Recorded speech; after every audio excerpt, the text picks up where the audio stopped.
voie inhalée est la voie d'administration des traitements de l'asthme et de la bronchite chronique qui a le meilleur rapport bénéfice-risque. En effet, elle permet d'avoir des concentrations dans les bronches élevées au prix de concentrations dans le sang faibles, voire quasi indétectables. Inversement, la voie d'administration orale nécessite des concentrations dans le sang élevées pour obtenir des concentrations dans les bronches satisfaisantes. Nous allons voir l'utilisation des principaux systèmes d'inhalation, à savoir le spray, le turbuhaleur, l'autohaleur, le discus, le novolyseur, l'endihaleur et l'aérolyseur.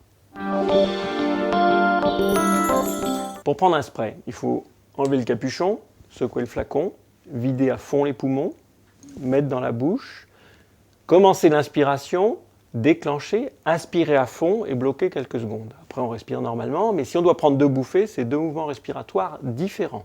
Donc c'est comme ceci, je secoue le flacon,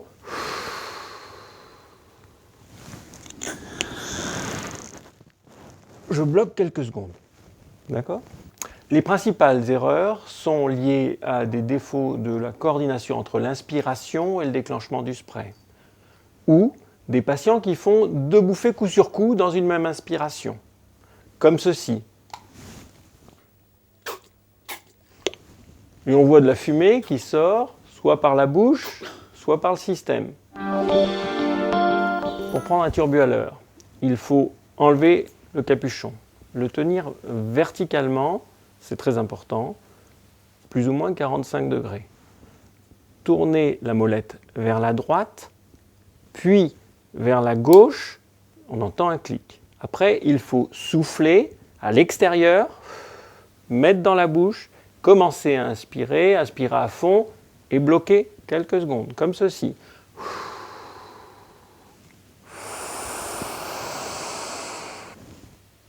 Si on doit prendre une deuxième bouffée, il faut réarmer le système en tournant à droite, puis à gauche, toujours verticalement, et aspirer à nouveau, comme ceci. Les principales erreurs sont des patients qui tiennent le système à l'horizontale quand ils arment, auquel cas la poudre qui est dans un canal, qui doit tomber au fond, ne tombe pas au fond, on n'a pas de poudre à inhaler. Ou alors des patients qui ont armé leur système avant de le fermer, auquel cas on a un clic dès qu'ils tournent dans un sens, ils aspirent et ils referment dans leur esprit leur système et c'est là que se charge la dose, qui ne sera prise que plus tard. On n'a pas de goût, pas d'odeur, pas de saveur, il faut prévenir les patients. Et donc c'est très important de vérifier que l'inhalation est bien faite parce qu'il n'y a pas de contrôle.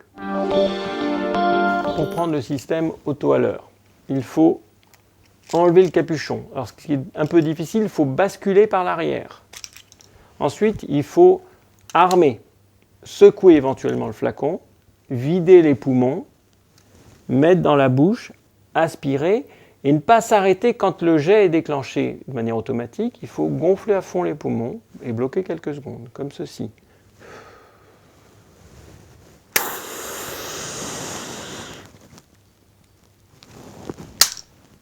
Pour prendre une deuxième bouffée, il faut réarmer le système et recommencer la manœuvre.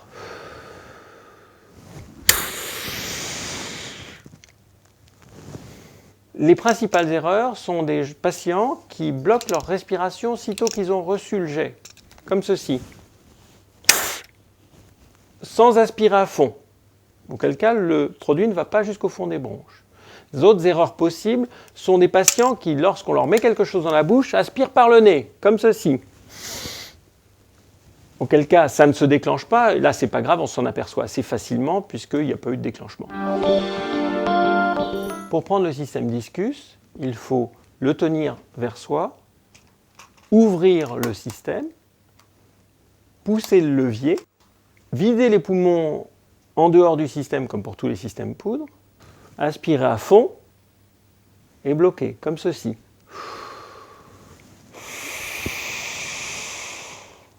Les principales erreurs sont des patients qui soufflent dans le système avant d'aspirer. Auquel cas la poudre s'en va avant qu'il l'aspire.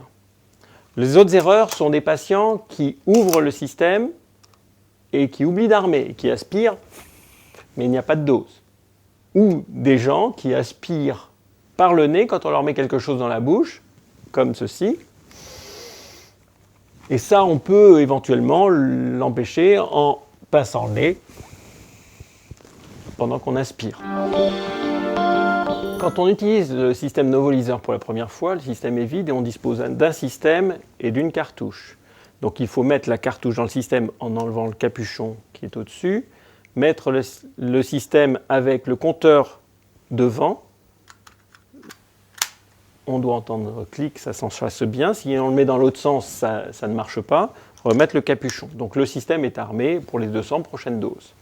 Donc ensuite, pour prendre le système, il faut enlever le capuchon, armer, souffler à l'extérieur, comme dans tous les systèmes de poudre, le mettre dans la bouche, aspirer à fond et bloquer, comme ceci.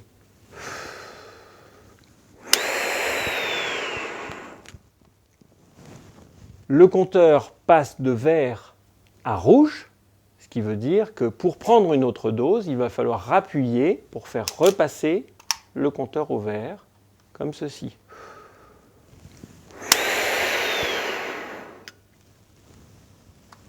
Donc, les principales erreurs sont des patients qui déclenchent en même temps qu'ils inspirent, comme ceci. Auquel cas, la dose n'est pas fournie au bon moment. Ou des patients qui tiennent leur système à l'envers et qui déclenchent avec le pouce, comme ceci. Là encore, la dose n'est pas fournie. Pour prendre l'andihaleur, il faut enlever le capuchon, ouvrir l'embout buccal, prendre une gélule, la placer à l'intérieur du système, refermer l'embout buccal, percer, vider les poumons en dehors du système et aspirer à fond, comme ceci. On entend la gélule tourner, on a le goût de lactose dans la bouche. Les principales erreurs sont des patients qui maintiennent la pression sur le poussoir lorsqu'ils inspirent, auquel cas la gélule ne tourne pas, ou alors des patients qui strippent trop loin le blister, ils font rentrer de l'air et il y a un risque d'humidification de la gélule qui sera prise que le lendemain.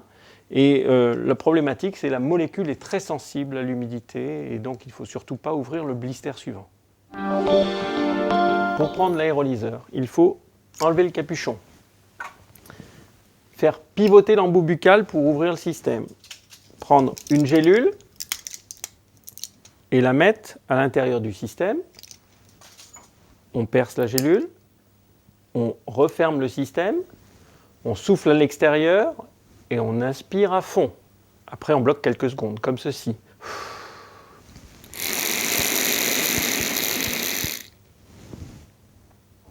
On entend la gélule tourner, on sent le goût de lactose et surtout, on peut vérifier que la gélule est vide car elle est transparente.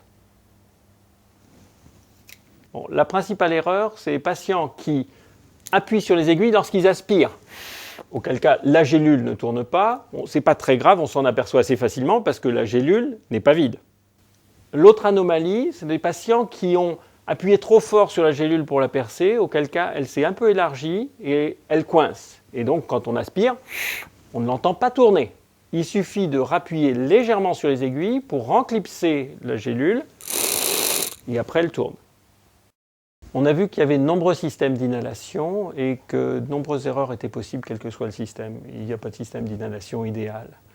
Si on prend mal son système et que ce n'est pas diagnostiqué par le médecin, eh bien le risque c'est qu'on parte dans une escalade thérapeutique injustifiée parce que l'asthme ou la bronchite chronique sont mal contrôlés. Il est donc parfaitement essentiel d'éduquer les patients quant à l'utilisation des systèmes et surtout de vérifier l'utilisation correcte de manière régulière, à la fois par le médecin et par le pharmacien. Et on peut faire appel aux médecins ou aux pharmaciens pour éduquer et pour vérifier l'utilisation des systèmes de manière régulière.